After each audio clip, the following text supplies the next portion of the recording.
last few years through a collaboration of our federal, provincial, and territorial governments here in Canada.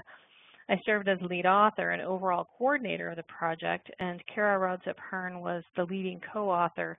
And the project benefited significantly from written contributions and reviews by many colleagues in government, as well as on our external expert panel. So what I kind of would like to do today is just to briefly explain why we developed the toolkit, and then spend a moment on the vision that oriented the whole project. But for most of the presentation, I'm going to describe the content and features that we hope will make this a really practical resource in Canada and elsewhere. Federal, provincial, and territorial governments in Canada all play a role in biodiversity conservation. They collaborate on shared objectives such as developing a national biodiversity strategy and national biodiversity goals and targets. Most of the authority for and responsibility for land use falls within the jurisdiction. I'm getting a lot of feedback. Can you hear me okay? We're working to mute them. Okay. So I'll just repeat that last sentence there. So federal, provincial, territorial governments collaborate on shared objectives like developing national biodiversity strategy and national biodiversity goals and targets. And most of the authority and responsibility for land use falls within the jurisdiction of provincial and territorial governments. But all levels of government work together to address common issues such as invasive alien species, and they undertake national scale analyses such as the Canadian Ecosystem Status and Trends Report and the Canadian Nature Survey. So recognizing the need to address ecosystem services in a wide range of decision contexts, a national committee of assistant deputy ministers and deputy ministers requested that staff develop practical guidance to help everyone understand how to include ecosystem services in policy and planning and managing in ecosystems. So we were directed to address 4 challenges. First, how to use a logical and defensible means of deciding whether or not an ecosystem service assessment is warranted, and how to prioritize the ecosystem services to be assessed. Secondly, if you did decide to proceed, how to complete a defensible assessment that's broadly interdisciplinary, retaining the integrity of results derived from diverse disciplinary methods without reducing all of the analysis to a single common metric. Thirdly, guidance on how to understand both what the results mean and what they do not mean, and how to communicate that, because it's often the case that it's easy to misunderstand when you've got a lot of complicated results. And finally, how to use this information in a wide range of decision contexts. And since this was going to be new for a lot of people, the guidance needed to be specific, thorough, and step-by-step. So we started by reflecting on our mandate and core principles and developed a conceptual framework to guide us. So you see on this slide, this is adapted from the quite well-known and frequently used and slightly modified Haynes-Young and Potshin framework. After several iterations and reviews, this is where we landed. Knowing that our potential audience would have quite a varied familiarity with ecosystem services as a lens for analysis, we wanted to make a few things pretty clear. First, the approach that we're taking is that the ES concept is meant to demonstrate the human dependence on healthy ecosystems and the implications of human activity in the environment. That taking the ecological, sociocultural, health, and economic aspects of ES into consideration in any decision process that would be resulting in effects on the environment is very likely to improve outcomes for both the environment and society. And that by illustrating how ecosystem components are connected, this framework and the toolkit can help reveal how a proposed activity or decision might impact the supply of ES. And in addition to the processes of ES production and benefit distribution, the framework recognizes the role of management and governance affecting these processes, as well as the broader social and natural drivers of change, both direct and indirect, that influence how ES are produced and managed. So based on that framework, we developed the content and ultimately organized it the way that you see in the graphic table of contents on the right side of this slide. And what I want to do, I guess, over the next few slides, we'll look at each component a little closer. And I should note that in its present format, the toolkit is an interactive PDF file, freely downloadable in English and in French. And I provide the URL at the end of the presentation. There is interest here in making it into a web-based tool. We just haven't gotten to that place yet. Even in its current format, we do consider it a living document and look forward to updating it based on feedback from early adopters and pilot projects.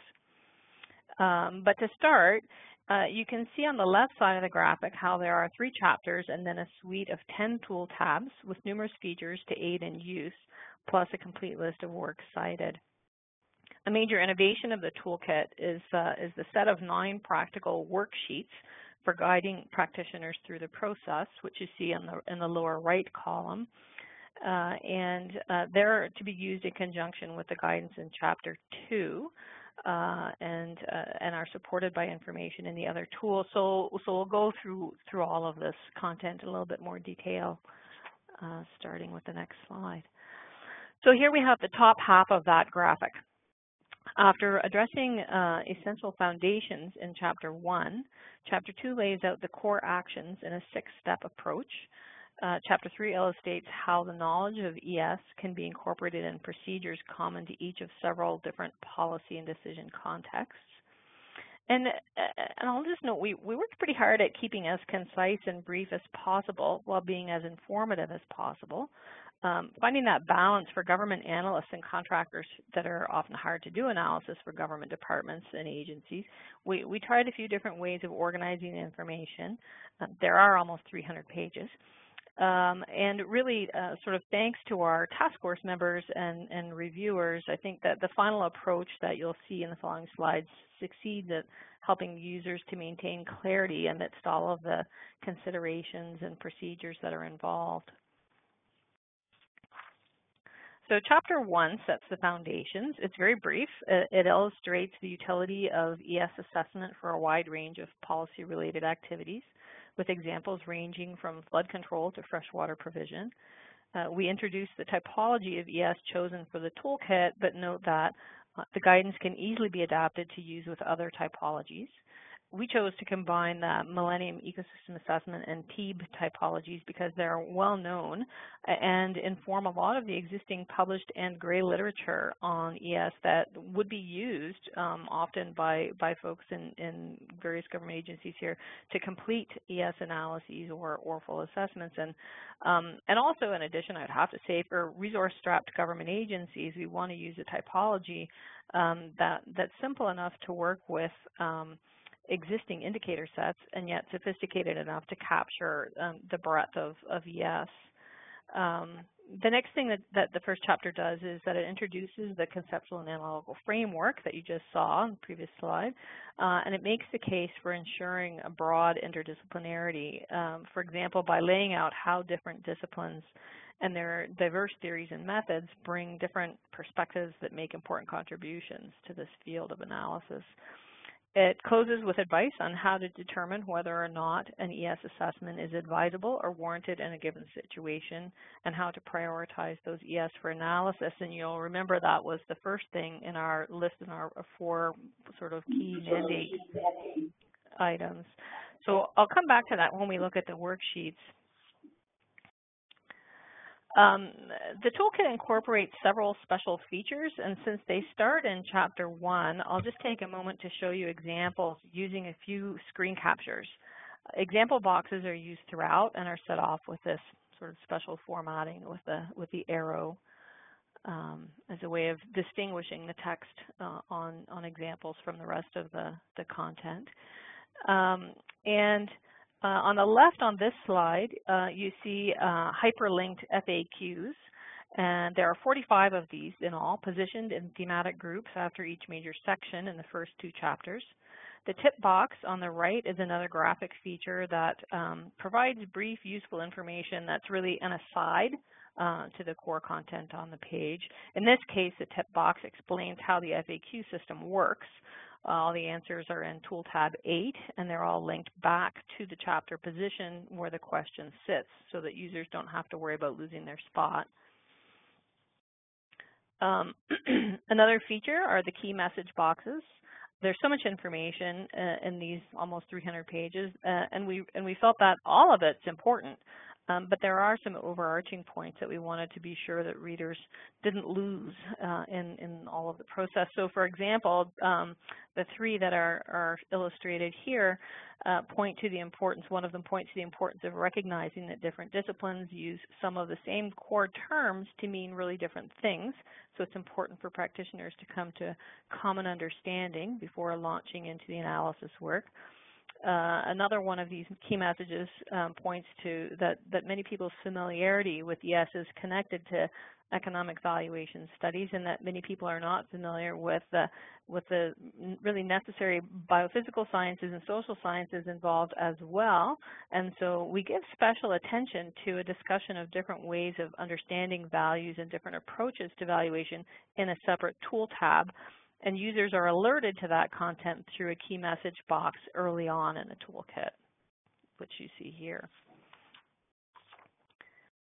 So Chapter 2 explains how to complete ES assessments for a range of needs. This is the instructions chapter for how to complete the assessment or analyses.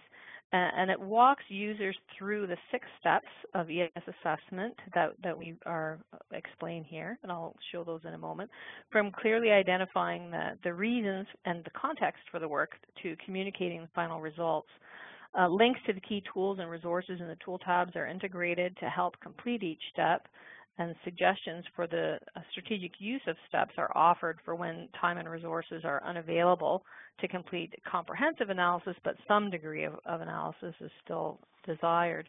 So what you see on this slide is a quick reference guide to each of the 6 steps, and it's positioned at the start of Chapter 2 to help users orient themselves to the activities and their associated tools.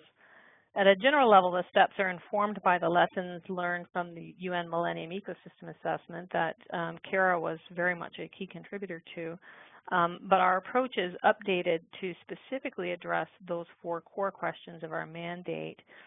So the 6 steps then, as you see here, are defining the issue and context, identifying priority ES and beneficiaries, identifying what needs to be evaluated, identifying and using indicators, data sources, and analysis methods, synthesizing results, and communicating outcomes, including, again, understanding what results mean and don't mean. So that covers off the next 2 points on our mandate. And you can see from this chart how specific tools are connected to specific activities in the different steps. So, for example, in step 3, when you need to start thinking about what indicators you'll be using to populate the cascade diagram in Worksheet 5, which is in Tool Tab 4, you'll also need to review the tables of indicators that are in Tool Tab 5. And it's set up so that the how-to chapter stays focused on those instructions, and you go to the relevant tools for deeper explanations and advice and lists of indicators, for example, or other resources, and worksheets with questions for users to work through that process to get through the steps. And this slide illustrates a couple of the other organizational features. A process tracker or progress tracker is inserted at key intervals to remind users of what they will have accomplished to that point, and may advise, as this one does, that this would be a key moment to consult with a client or senior managers who are requiring the work be done. And an overview box, which you see kind of in the middle of this screen, is placed at the start of each of the 6 steps to orient users to what's coming up next, including which key tools are going to be used in the sort of next few pages that step is covered in. And in this one, this is just to show you another couple of examples of features. At the top, the little arrow icon tells users this is an iterative activity and be prepared to come back to it with new information as you progress. The second feature here is showing how the links to the worksheets are integrated into the instructions in Chapter 2. So We originally had both the guidance and the tools together, but reviewers found that it just became really confusing. So we separated them out, and that's why we have the structure we do with the tools separate. I think it works quite well. So this way also it keeps that step-by-step guidance at a steady pace, and people can then link to individual worksheets and back again to the chapter, just like with the FAQs. And I'm going to say more about the worksheets in a few minutes, but I just want to illustrate that hypothetically, because you can't do it on the slideshow. If you clicked on the link in the right column to Worksheet 2, then it would take you to the instruction page for Worksheet 2 and the worksheet itself. So this slide, I've just sort of done a quick cut and paste to shows you a portion of the instructions and a portion of the worksheet, just so you can sort of see how the connection works. There's a lot more that can be said about Chapter 2, and I'll make some connections back to it as I go through the rest of the toolkit, but in respect of the time allotment for our webinar, I can't go into a lot more detail on that. So Chapter 3 starts off by briefly reflecting on what it means to mainstream ES. We offer advice about how ES considerations and/or analysis can be incorporated where relevant in the existing protocols and procedures for each of 11 common policy and decision or management contexts affecting the environment. And they're set up in a standard format like fact sheets with 2 to 3 pages for each. So each one explains the relevance of ES to that policy activity, then offers suggestions about entry points for ES, which I'll explain in a moment, and provides an example, as you see on this slide, and additional information sources that people can go to learn more about how they could apply ES in those contexts. So this is the list of the chapters built around this selection of policy activity areas, since these are all common to upper tiers of government. There are, of course, others, and it's probable that users could learn from the content in the chapter how to decide on optimal entry points for considering ES in other policy-relevant areas of activity. This is something that I commented on in the presentation I gave at ACES last year, and that's that protocols and procedures in every policy area are typically entrenched in regulations or at least through formal high-level guidance. So it's not like we can just all of a sudden come along and say, gee, I think I want to develop a completely new approach to environmental impact assessment. We have to work with these existing procedures, so they can be seen as barriers when we want to introduce new concepts and approaches, and changing these processes can be pretty time consuming and in most cases may not even be possible. So we need to work with the existing protocols and practices and processes and with their practitioners to show how ES can legitimately be incorporated. And a key consideration here, I think, is the use of enabling language or terminology in the protocol. So while they may not all yet use the term ecosystem services, they may refer to nature's benefits to society or natural capital or use values and non-use values or public interest or human well-being or natural infrastructure or other terms that really can be seen as the door, opening the door to including ES considerations and evidence. So this thing about entry points, if we look at this generically, there are typically a series of stages or steps in each policy or decision or management protocol or set of procedures. And even though individual government agencies and jurisdictions will have their own nuanced practices, there are general common steps that we can consider, and each stage corresponds loosely with opportunities to introduce some facet of ES, whether it's general considerations or specific data or analysis. And I think the nature of the ES considerations may be, it may be to do with ecosystem dynamics in relation to a decision or action. It may have to do with how people are being affected or are affecting the flow of ES, the ways that ES can support infrastructure needs, or the values associated with ES in economic terms, or in socio-cultural terms, or in health metrics. There are a lot of different aspects of ES information that can really help to make better decisions. And I think that sort of it takes me back to, you know, the conceptual framework and how really everything that you saw on that conceptual framework diagram has the potential to be useful to incorporate in some part of the process of decision making in all of these different policy relevant activity areas.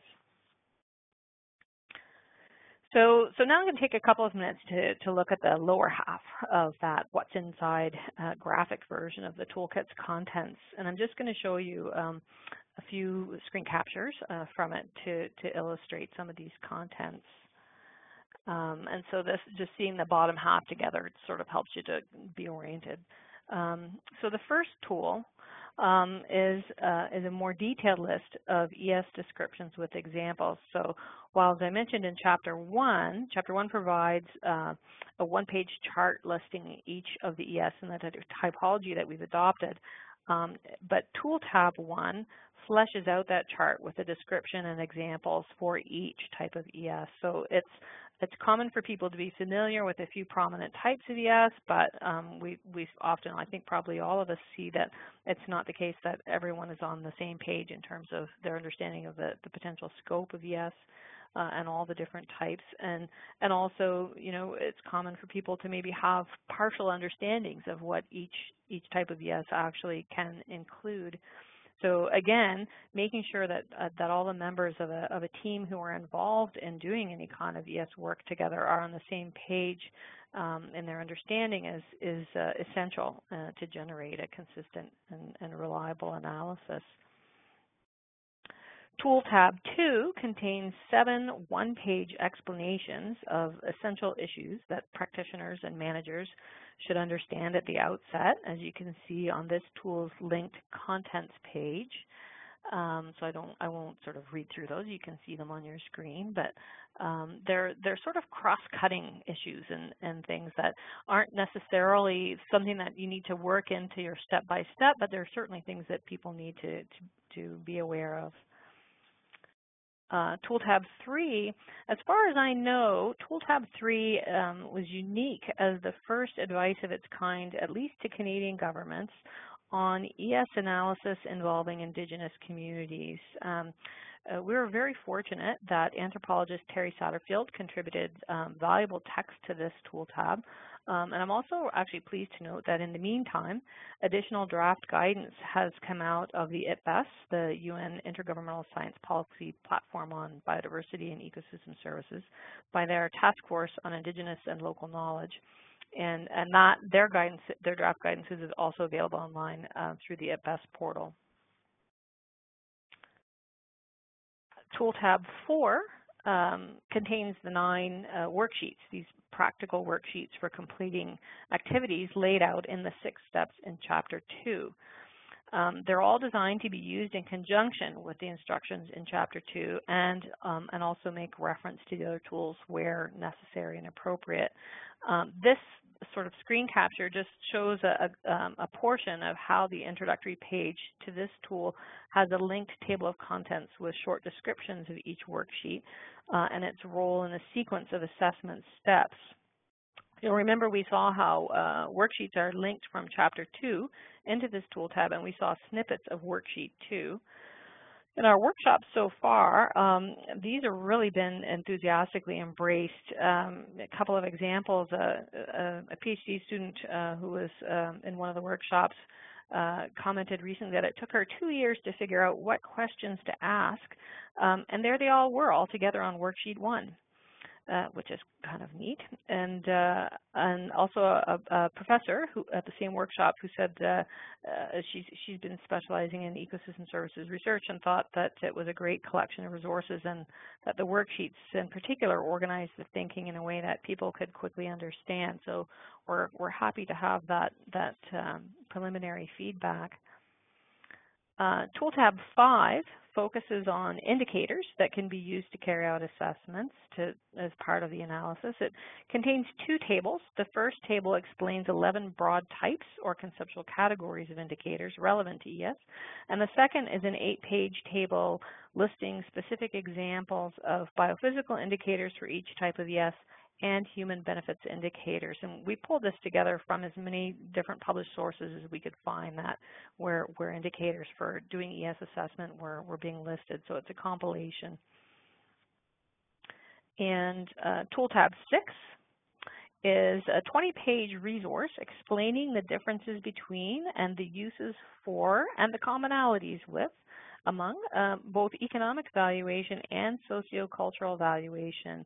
And I think this is among the few published resources that explains sociocultural approaches to ES valuation, and the only one that I know of that discusses the nuts and bolts of both the economic and the sociocultural together, and does so in a sort of an easy to compare format. It also provides a sort of a bit of a discussion and hopefully a correction for the what seems to be a common misperception that cultural ecosystem services and cultural values are interchangeable, and why the distinction between them is actually important for analysis. One thing that we don't do, because there are lots of excellent existing publications already, is to provide details on how to actually do the specific types of analysis. However, having said that, Tool Tab 7 is a series of 40 fact sheets with introductory information about data sources, research and analysis methods, and analysis tools. This is another innovation, I think, in ES assessment resources. After we had more than half of them drafted up, the values compendium was introduced online, and I was really actually thrilled to see that the team at GIZ was thinking along the same lines that we were, but there was clearly a need for a suite of methodological and data source fact sheets to support all aspects of ES assessment. And the timing really couldn't have been better, because we hadn't written our economics fact sheets yet, and Augustin at the team at GIZ graciously permitted us to incorporate links to their economics fact sheets right into our compendium, which saved us a little bit of work, which was nice. And they're quite compatible. Interestingly, the subheadings on their fact sheets are very similar to ours. So. This slide shows the headers for the last three toolkits, or tools in the toolkit. And now you've seen examples of how the 45 different FAQs are incorporated into the chapters, and the answers are all in Tool Tab 8. We tried to focus this content on information that was either contextual but not essential in the guidance, or that provides a richer level of detail on key subjects such as indicators. Tool Tab 9 is the glossary, which also helps to streamline the core chapters by shifting the definitions out of the body of the chapters and into a tool. And Tool Tab 10 is a bibliographic reference, especially for analysts who want to see examples of work focusing on sites in Canada. But I have to say, with the rapid growth of this field, we already have quite a lot of additions to make to that listing for the next version. And ensuring that the toolkit is a high-quality technical resource and guide based on expert literature was really a top priority for us. So the last section is a complete 21-page linked reference list of all of the sources cited in the toolkit. So I guess maybe it's just begin to wrap up. I'll just say it took us a few years to pull this together. During that time, we observed the dramatic increase in peer-reviewed literature about ecosystem services and the widespread uptake of the concept by NGOs and agencies, locally, regionally, nationally, and internationally, and of course by governments. It's been reassuring to see that the toolkit is consistent with some of the trends and directions that thinking has been moving in, for example, with that broader interdisciplinarity, and including even incorporating Indigenous environmental knowledge. And so we're also pleased to have been able to take the time to work through some of the complicating issues and to address them alongside the practical steps for assessment and analysis. And I'd like to again thank Lydia and Sarah and the NASP for hosting this webinar today, and the many people who helped to create the toolkit, members of our National Task Force and Toolkit Subcommittee, and the dozens of additional government colleagues, all of whom participated in discussions and reviews at every stage of the process, and our senior executives for requesting and supporting and publishing this work. I'm equally grateful to our external expert panel members and contributors for their engagement in workshops and reviews and contributing pieces of text. It's really been an honor to work with all of these people, and there are so many without whom this vision really would not have materialized, and certainly perhaps none more so than Kara Raudsep-Hearn. So I have lots and lots of people to give thanks for in this project. And so this is my last slide. You can download the PDF of the toolkit at either of these two URLs. And you can reach me at susan.preston@canada.ca. We encourage everybody who uses the toolkit for any reason to send feedback in writing to me, and this actually would be used to assist in development of version 2.0. And that's me. Thank you. Thanks, Susan. It's great to hear about this great resource and find out a little bit more about it and share it with others. So thank you so much for joining us today.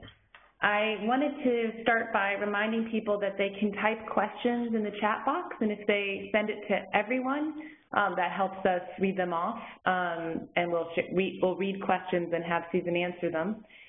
And then I also just wanted to remind people that the toolkit is also linked in the NESP website on the resources page if you happen to be there looking. So we'll start with questions now. I think Sarah has one to read off that she received. All right, I have one here from Mark Russell that says, I noticed you're using the Millennium Ecosystem Assessment categories of services. Do you find that the regulating services cause a problem once you move to accounting, since they don't directly, in most cases, benefit human users? Thank you for that question. It's an interesting question. I wonder if part of this is a conceptual thing. We've been talking quite a bit about regulating ecosystem services here, just actually in my office over the last couple of days, because we've had some flooding just in recent weeks. And we've been talking about the role of wetlands in sort of mitigating flooding by capturing a lot of that overland water flow, and the cost of the loss of those wetlands in terms of damages and impacts to people. And so when you think about it that way, the regulating services provided by wetlands are directly beneficial to people. But again, I think it may be a question of how you're conceptualizing benefits. And certainly there are different ways of doing that. I would also say when you're, I guess sort of a back question, and that is when you're talking about accounting, are you using that in sort of a general way of accounting for, or accounting in terms of natural capital accounting? Because I think, again, that's a different set of processes. So I'm not sure exactly what you're looking for there.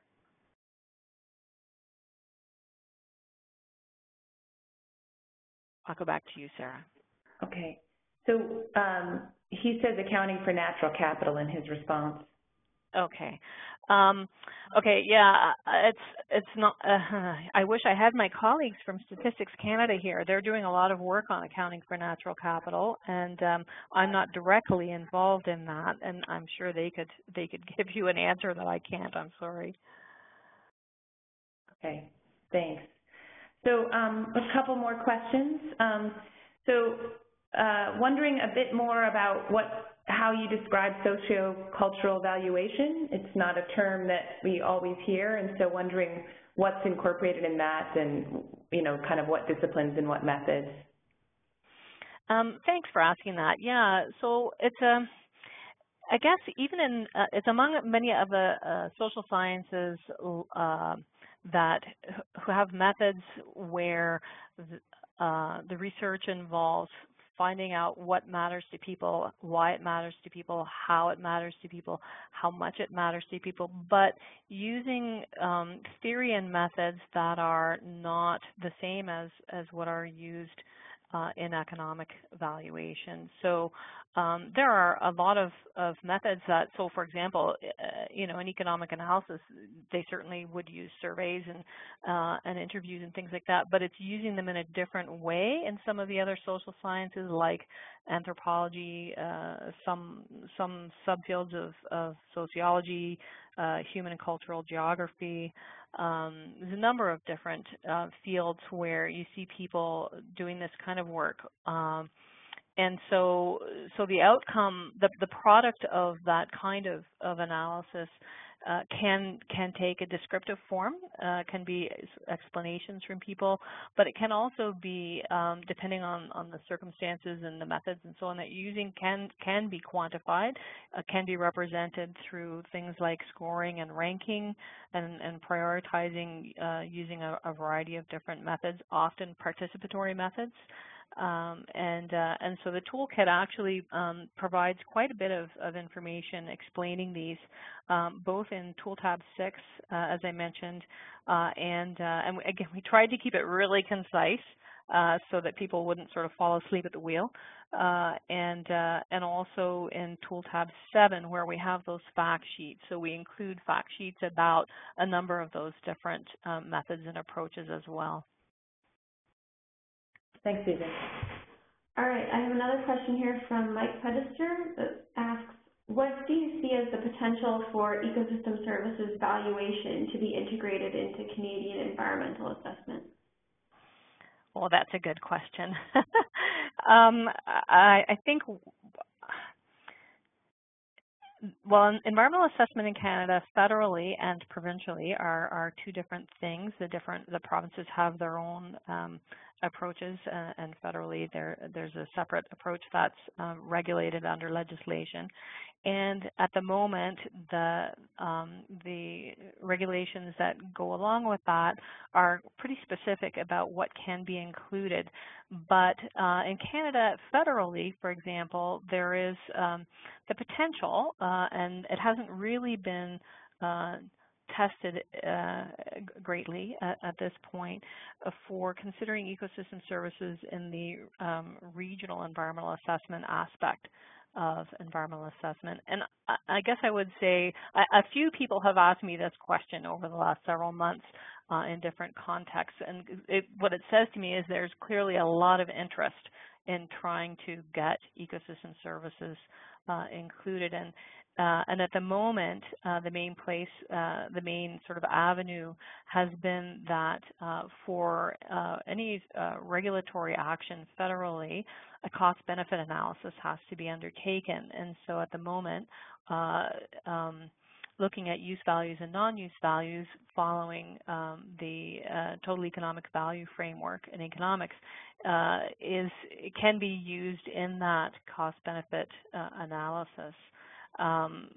But it's a sort of a small window, and I think there's a lot of us who are hoping to find ways to sort of open up the opportunities to look more fully at figuring out how we can normalize ecosystem services in environmental assessment, as well as in a lot of other policy activity areas.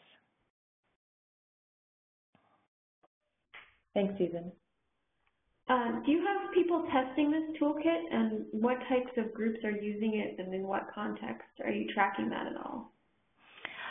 We're trying to track it, and I'm always happy when somebody actually sends me an email and says, "Oh, by the way, we're using your toolkit." And so I hope that, as I mentioned there at the end, anybody who uses it for any scale of project or for any kind of activity, whether, and we have people say, oh, they're going to use it in teaching, have sort of project-based work for university students and things like that. I really would love to hear, because I do want to track how it's being used, and I'm really especially eager to get feedback from people on, where they found that they got stumped, what worked really well, what didn't work well, what would really help a whole lot, if there's some additional thing that people would like to see. at the moment, I'm aware of a couple of things. And as I said, somebody is using it in university teaching. Also, at the municipal level, the City of Ottawa has indicated that they're using it in a process that they're undergoing right now, so that's exciting. And there's been some interest in other municipalities in other parts of Canada to use it at that scale. And I'm not sure of any sort of larger scale initiatives at the moment where it's actually being applied, but I'm keeping my ear to the ground on that.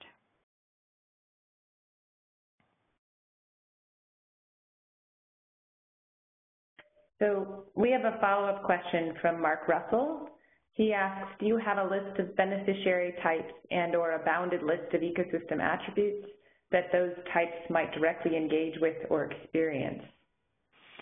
I'm familiar with the work that's been done there in the States about beneficiaries and beneficiary types. It's quite interesting. We didn't take that approach here. We talk in the toolkit about beneficiaries in sort of broader terms of being, anyone who benefits from those ecosystem services, and identifying that who those beneficiaries are will change from case to case and site to site and decision to decision. So our worksheet 2 is kind of a key worksheet in terms of it's the one that we recommend is used to help to determine whether or not an ecosystem service assessment is warranted in a particular case, and to prioritize which ecosystem services to focus on in that work. But also, like in the first couple of columns, if you look at that worksheet, involves identifying who's benefiting from which ecosystem services in the particular case that you're looking at. So if it's a particular study site, and that means that you're going to need to have people sitting at the table who have a reasonable understanding of that project site and the issues and the community, so that you can identify, who those beneficiaries are, beneficiary groups are. So we didn't take the approach of trying to identify in any level of detail who beneficiary groups might be in advance.